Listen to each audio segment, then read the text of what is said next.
गुरुर्ब्रह्मा गुरुर्विष्णु गुरुर्देवो महेश्वर गुरु साक्षात परब्रह्मा तस्मै श्री गुरुवे नमः। उन सभी श्री गुरुओं को नमस्कार। गुरु बिना ज्ञान न उपजे, गुरु बिना न मिले मोक्ष। जीवन के हर मोड़ पर गुरु ही सच्चा लक्ष्य। गुरु पूर्णिमा के पावन अवसर पर आप सभी के जीवन में ज्ञान का प्रकाश कभी न मंद हो। गुरुजनों का आशीर्वाद आप सभी पर सदा बना रहे। जीवन में सफलता और संतोष की पूर्णिमा सदा बनी रहे।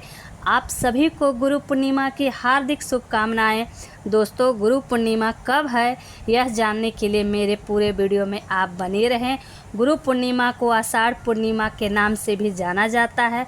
ऐसी मान्यता है कि जिन गुरुओं ने हमें गढ़ने में अपना योगदान दिया है, उनके प्रति हमें कृतज्ञता का भाव बनाए रखना चाहिए और उसे प्रकट करने के दिन के तौर पर ही गुरु पूर्णिमा का त्यौहार मनाया जाता है।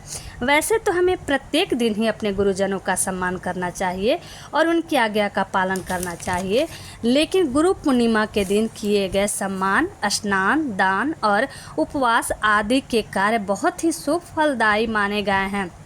दोस्तों, मान्यता है कि पूर्णिमा के दिन गुरुजनों का आदर सम्मान करने से हमें जीवन में सकारात्मकता आती है और जीवन में जो बाधाएं आती है वो दूर होती है। इस दिन जो गुरु मंत्र लेना चाहे वो गुरु मंत्र भी ले सकते हैं। गुरु पूर्णिमा व्यास पूर्णिमा के नाम से भी जानी जाती है, क्योंकि वेद व्यास जी को हिंदू धर्म में प्रथम गुरु माना जाता है। इस दिन वेद व्यास जी के जन्म दिवस के उपलक्ष्य में उनके प्रति श्रद्धा व्यक्त करने के लिए गुरु पूर्णिमा का पर्व मनाया जाता है। चलिए अब जानते हैं कि गुरु पूर्णिमा व्रत कथा क्या है। पौराणिक कथा के अनुसार महर्षि वेद व्यास का जन्म ऋषि परमाशर और सत्यवती के यहाँ हुआ था। बचपन से ही वेद व्यास जी को आध्यात्मिक ज्ञान में रुचि थी और उन्होंने अपनी माता से प्रभु के दर्शन की इच्छा व्यक्त की। माता सत्यवती ने उन्हें वन में जाकर तपस्या करने की आज्ञा दी, लेकिन साथ ही यह भी कहा कि जब घर की याद आए तो वापस लौट आना। वेद व्यास जी वन में कठोर तपस्या करने लगे और भगवान की कृपा से उन्हें संस्कृत भाषा का ज्ञान प्राप्त हुआ। इसके बाद उन्होंने बहुत से वेदों ग्रंथों का विस्तार किया, इसलिए वेद व्यास जी को प्रथम गुरु माना जाता है और गुरु पूर्णिमा के दिन उनकी पूजा की जाती है। इस दिन शिष्य अपने गुरुओं की पूजा करते हैं और उनके प्रति सम्मान और कृतज्ञता का भाव व्यक्त करते हैं, क्योंकि गुरुओं के प्रति सम्मान और कृतज्ञता व्यक्त करने का महत्वपूर्ण अवसर उनको मिलता है। दोस्तों, चलिए अब जानते हैं कि गुरु पूर्णिमा के दिन क्या करना चाहिए। दोस्तों, गुरु पूर्णिमा के दिन हो सके तो पवित्र नदी में स्नान करना चाहिए। अगर संभव न हो तो स्नान वाले जल में गंगा जल डालकर स्नान करें। सूर्य भगवान को अर्घ्य दें। इस दिन महर्षि वेद व्यास जी के समक्ष घी का दीपक जलाना चाहिए। साथ ही भगवान श्री हरि का ध्यान करना चाहिए। इस दिन भगवान शिव की पूजा अर्चना करनी चाहिए। शिवलिंग पर जल, बेलपत्र और पुष्प अर्पित करना भी शुभ फलदायी होता है। इस दिन भगवान श्री कृष्ण की पूजा करनी चाहिए।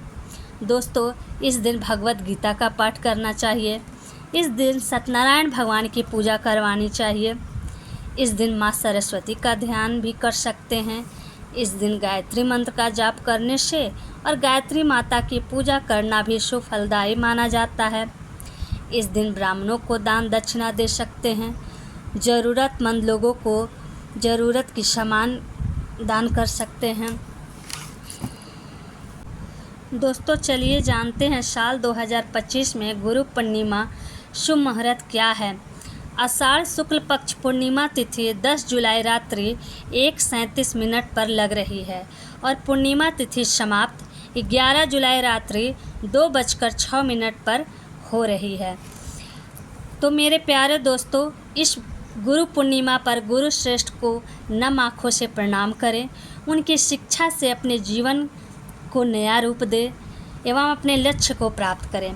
वीडियो पसंद आए तो लाइक करें, सब्सक्राइब करें, बेल आइकन को दबाना ना भूलें। जय गुरुवर, हर हर महादेव।